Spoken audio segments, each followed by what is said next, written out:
बुढ़ापे में आत्म आराधना वही करेगा जिसने जवानी में आत्म आराधना के बीज डाले होंगे। अरे भाई, तुमने जब बीज ही नहीं डाले तो फल कैसे खाओगे? ऐसे ही जवानी में लोग सोचते पैसा जोड़ो बुढ़ापे में काम आएगा। मैं गारंटी देता हूँ, पैसा जितना काम नहीं आता उससे 1000 गुना धर्म काम में आता है। मैंने कितने लोगों को, पैसे जोड़ने वालों को, कोठियाँ बनाते हुए देखा। कोठियाँ बन गई, बंगले बन गए, कोठियों में रह रहे, और लड़का अमेरिका में रह रहा।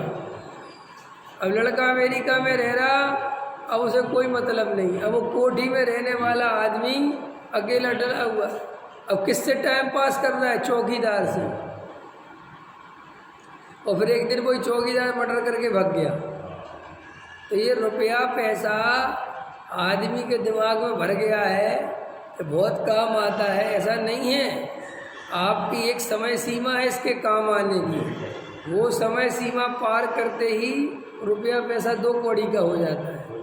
इसीलिए जो लोग जवानी में तत्वाभ्यास करते हैं वे बुढ़ापे में उसका फल भोगते हैं, और जो जीव बुढ़ापे में जवानी में तत्वाभ्यास नहीं करते और मात्र पैसा कमाने आदि में ही अपना उपयोग लगा के लगते हैं, वे बुढ़ापे में बहुत पछताते हैं। क्यों पछताते हैं? कि जवानी भर तो किया हेरा फेरी, अब बुढ़ापे में हेरा फेरी करने का काम खत्म हो गया। तो क्या होता है कि ज़बरदस्ती बच्चों से चैटते हैं। आज दुकान कैसे चली, आज किसका माल आया, आज किसका माल गया। अंत समझ में आया कि जिंदगी भर यही किया था। अब वो बेटा कहता तुम काम करो अपना, अब वो काम करे क्या? तुम तो कह देते हो कि अपना काम करो। क्या काम करे बताओ, क्या काम करे? उसने जो काम किया जिंदगी भर वही तो करेगा।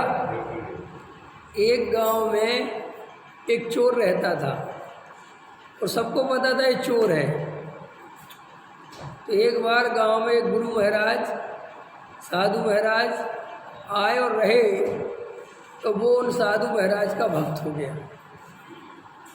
और भक्त हो गया तो साधु महाराज तीर्थ क्षेत्र पर ले जा रहे थे समाज के लोगों को। तो वो कहने लगा महाराज मैं अब सुधर गया हूँ और मुझे भी तीर्थ क्षेत्र के दर्शन करा दो, मेरा भी आत्मकल्याण हो जाए, मेरा भी भाव सुधर जाए, मेरा जीवन भी बदल जाए। तो उन्होंने कहा तू चोरी तो करता है? बोले नहीं। आपके सत्संग में आगे छोड़ दी। बोले बहुत अच्छी बात है, तो चलो। तो लंबा सफ़र था, तो ट्रेन में 3-4 दिन लगने थे जहाँ जाना था। बैठ गई सब सवारी ट्रेन में। लेकिन रोज़ सुबह क्या होता, लोगों का सामान गायब हो जाता, और गायब होता तो क्या होता कि तुम्हारा चीज़ उठाई वो किसी के पास मिल रही है, किसी की चीज़ उठाई वो किसी के पास मिल रही है। तो साधु महाराज को शक हुई कि कुछ ना कुछ तो चक्कर है। उसको बुलाया, बोले धरा, बोले कि सामान इधर का उधर क्यों हो रहा है? बोले महाराज चोर चोरी से तो जाए, हेरा फेरी से तो ना जाए। बोले क्या? बोले साहब इतने जन्मों से, मतलब इतने इस जन्म में इतनी चोरी करी है कि अब मुझे रात को 2 बजे नींद नहीं आती, और अपने आप रात को घड़ी में 2 बजते ही नींद खुल जाती है। और फिर मैं जब तक चोरी ना कर लूँ जब तक चैन नहीं पड़ती। अब आपके सत्संग में चोरी करना तो छोड़ दिया, लेकिन हेरा फेरी तो कर लेता हूँ। इधर का माल उधर रख देता हूँ, उधर का माल इधर रख देता हूँ, तो फिर सो जाता हूँ। तो मुझे लगता है कि कुछ तो कर लिया। और फिर दूसरी बात प्रैक्टिस भी बनी रहती है कि कभी मौका पड़ गया, और अगर बिल्कुल ही अपन ने नहीं किया चोरी तो फिर चोरी करना भूल जाएंगे।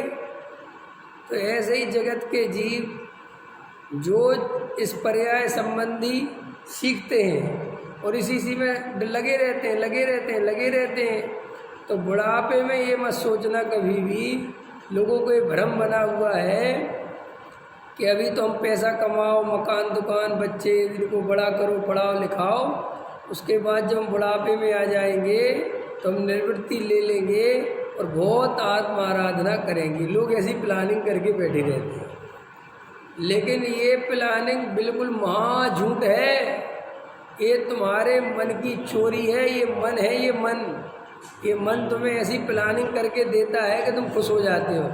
मन कहता है अभी कुछ नहीं है, मन समझाता है अपने को, अरे भाई अभी तो तुम्हारी उम्र ही क्या है, अभी तो तुम्हारे बच्चे बहुत छोटे हैं, पहले कमाओ, पहले बच्चों को अच्छे बढ़िया बढ़िया उस पर लगाओ, उसके बाद करना क्या, सोना गिरजी में निवृत्ति, और अब तो और बढ़िया आ गया, फ्लैट खरीद लो, है सब जगह एक एक फ्लैट तीर्थ क्षेत्रों पे, और पैसा है ही 4 लाख 5 लाख 10 लाख 15 लाख का फ्लैट। और मन कहता है देखो अब तो तुम्हें हमने फ्लैट भी खरीदवा दिया ना, अब तो तुम निवृत्ति लो गई आगे, चिंता मत करो।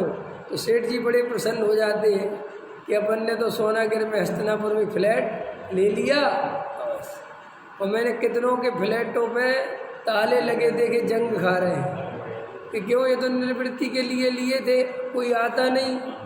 ये सब मन की कल्पना है, ये सब मन के झूठ है, कोई नहीं आता। ऐसा कभी ध्यान रखना जिंदगी में। ये तो वही वाली बात है कि ब्रह्मचारी आश्रम बनवाने से तुम ब्रह्मचारी नहीं हो जाते, समझ में आया? कोई तुम बैराग का आश्रम बनवाने से तुम बैरागी नहीं हो जाते, कोई साधु संतों की व्यवस्था कर देने से तुम साधु संत नहीं हो जाते। ये तो मन समझाता है साधुओं की सेवा करो, तो मन कहता है इतने साधुओं की सेवा करी है तो कुछ तो फल मिलेगा। ख्याल में है कि नहीं आया है? लेकिन देखो भाई, धर्म तो वैज्ञानिक जैसा है, बिल्कुल वैज्ञानिक। जो पानी में कूदेगा वो ही तैरना सीखेगा। तुम दुनिया भर के तैराने की व्यवस्था कर दो और तुम पानी में खुद ना कूदो तो तुम नहाना सीख जाओगे। ऐसे ही तुम दुनिया भर के आयतन बना दो, धर्मायतन बना दो, मंदिर बना दो, है धर्मशाला बना दो, स्वाध्याय भवन बना दो, और जो कर सकते हो कर दो, लेकिन ये सोच रहे हो कि मैं इससे मेरा आत्म कल्याण हो जाएगा, कठिन काल में संभव नहीं है। जिन्हें अपना आत्म कल्याण करना हो उन्हें वेद ज्ञान और आत्मानुभव करना ही पड़ेगा।